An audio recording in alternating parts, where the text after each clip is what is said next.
Here we are on the famous Chisholm Creek. It's running down this way. We're above our claims right now, but we have claims just downstream from here. About a mile, but we decided to hike up the stream to take a look at an old hard rock adit that is right immediately adjacent to the creek here. This was a gold mine. There's a series of adits along here. This would be the formation that was feeding our placer claims that are downstream in that direction. We're going to look into going into this adit and exploring, but the water gets pretty deep as the adit slopes down a little bit farther in, so we're going to have to drain it or bring some other gear to be able to explore it. But we're going to see if we can't get in this adit, take a look at the vein farther in. There's a little bit of it exposed right along here. There's some of the quartz that they were following. This should have free mill gold in it. We're not going to even touch that to try to get a sample out, since this schist here is extremely unstable and literally shearing and splitting off already. So we're not going to touch any of that. A little bit more quartz up there. We could maybe take a look at that. We can't do much here. This isn't our claim. But we wanted to look at the ground above our placer, get an idea of where the adits are, where the structure is, and where the gold is coming from that feeds our claims farther down the creek. From my understanding, this vein runs parallel to the creek and also runs across the creek. We've got pretty coarse gold on our claims down below, and more than likely this is where it's coming from.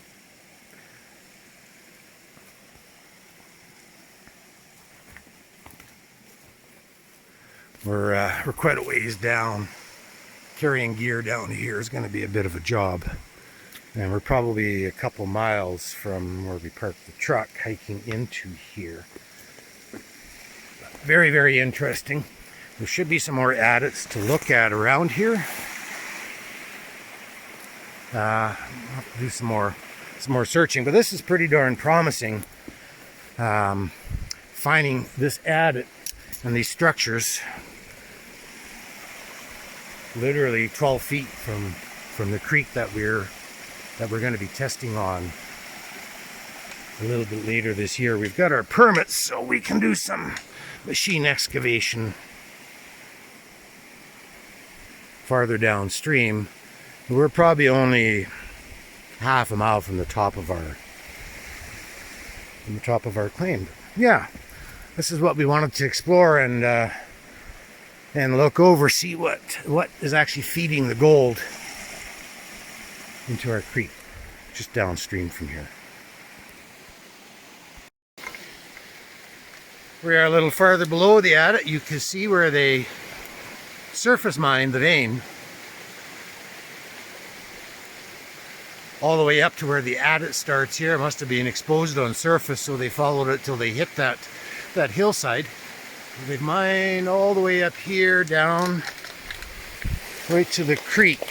We got a little bit of waste rock here. There's a bit of hand stacked rock over there. If you can make that out. But we'll keep looking around here, see what else we see. There should be another adit down below us. We're going to see if we can find it and check that out as we work our way back into our claim area. There's a better view of some of the hand stacked rock they piled out of the way as they were following the vein farther up. Again, that's the adit is up there a few hundred feet.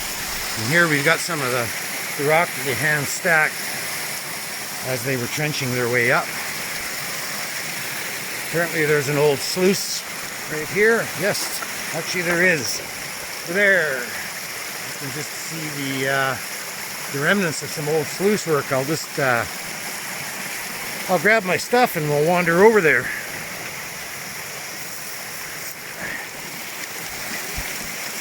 Mostly just need my gun. There's a grizzly with some cubs living right in the neighborhood here. Frequents camp from time to time, so we're being a little bit extra careful today. There's some history for you. Not ancient history, but old. Obviously, it must have been gold here. There's an old plywood sluice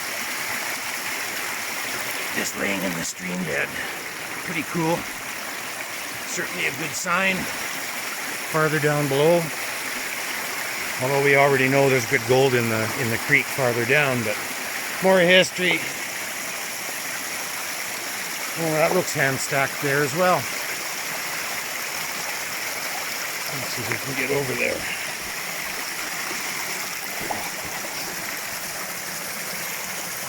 More hand stacked rock.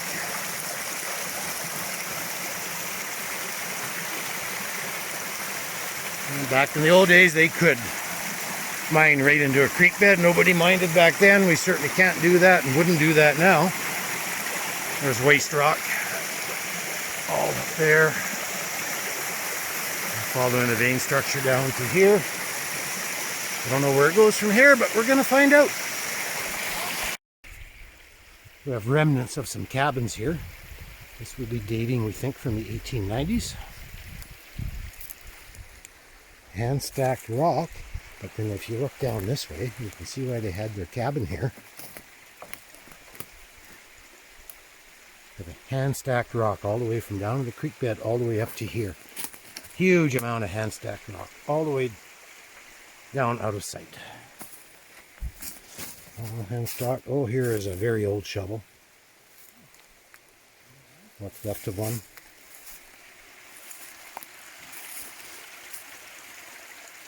You can see how hard these old timers worked. Just to look at the massive amount of rocks that they literally pulled out of the creek bed and hand stacked up here.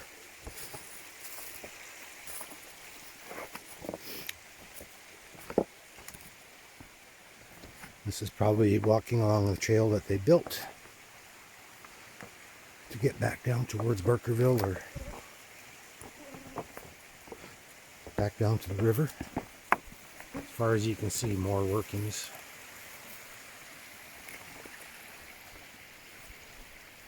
Looking upstream.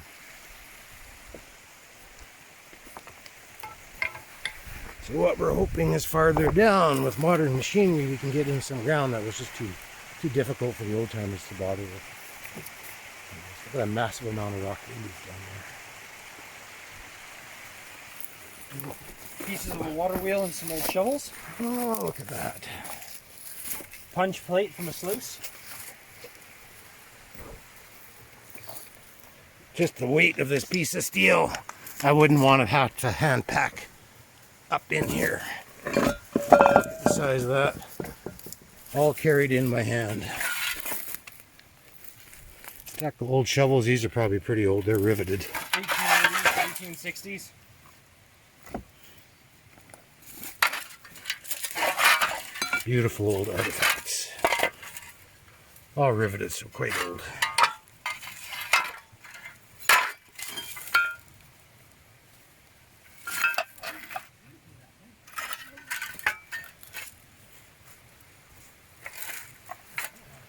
Just packing this piece of steel in here would be terrible. That's probably well over 100 pounds.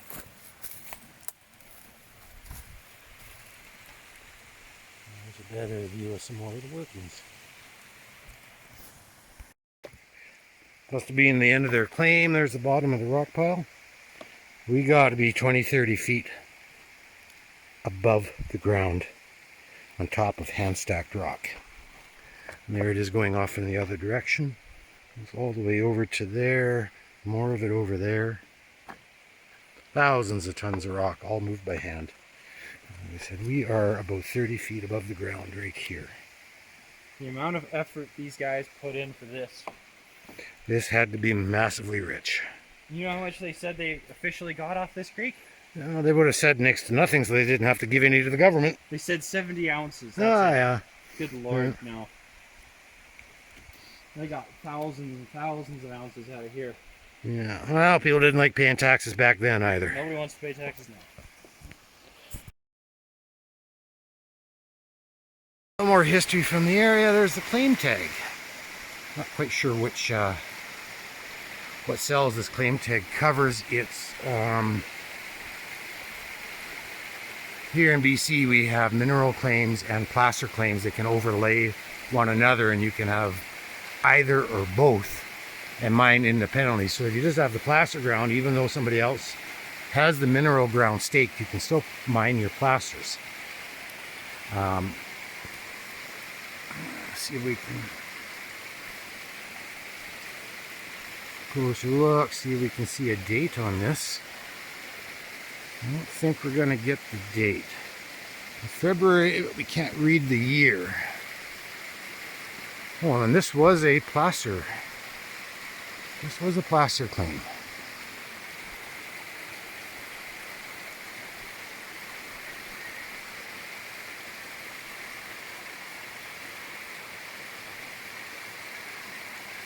Nowadays we don't use the system in BC anymore. It's all online staking. There we are. There's the portal to a collapsed adit.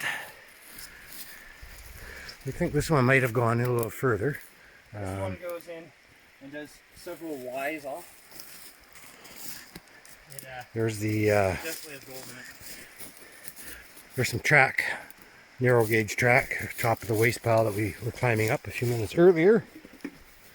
We have track heading in. This mine's very collapsed. I don't know if we'll ever be able to dig our way into this one. This could be collapsed back a long ways. This rock is incredibly deteriorated.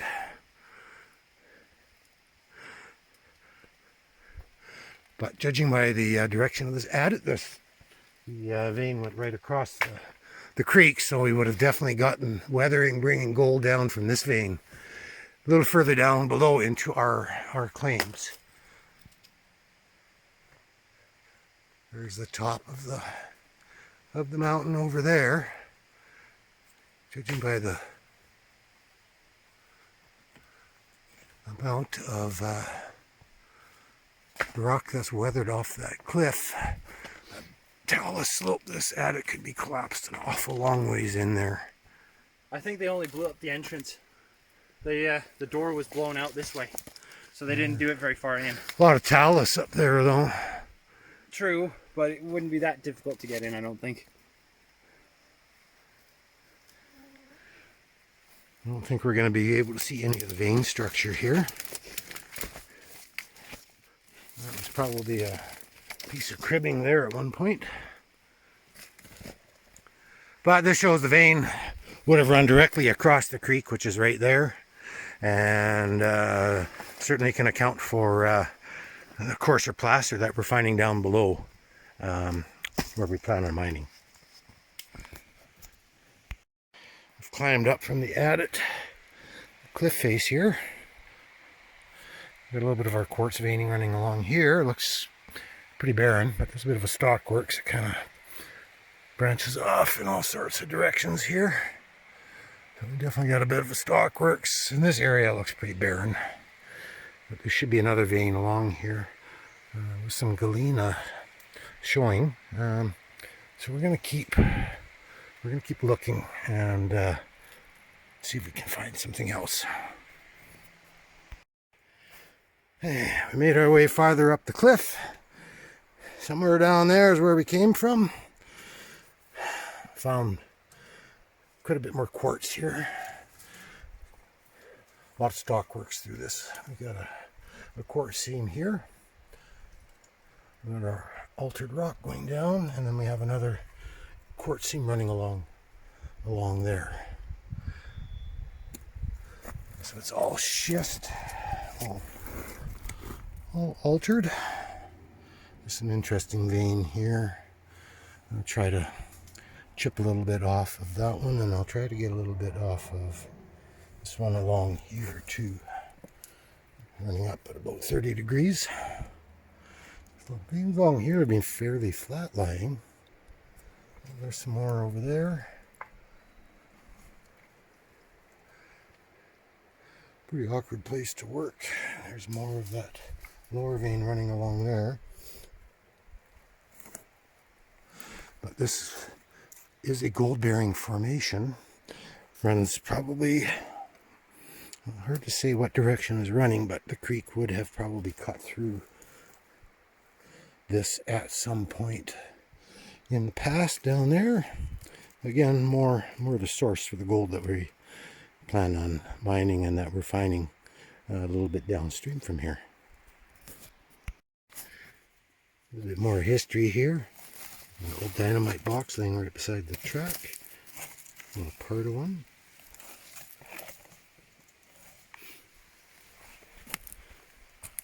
The signs of mineralization here.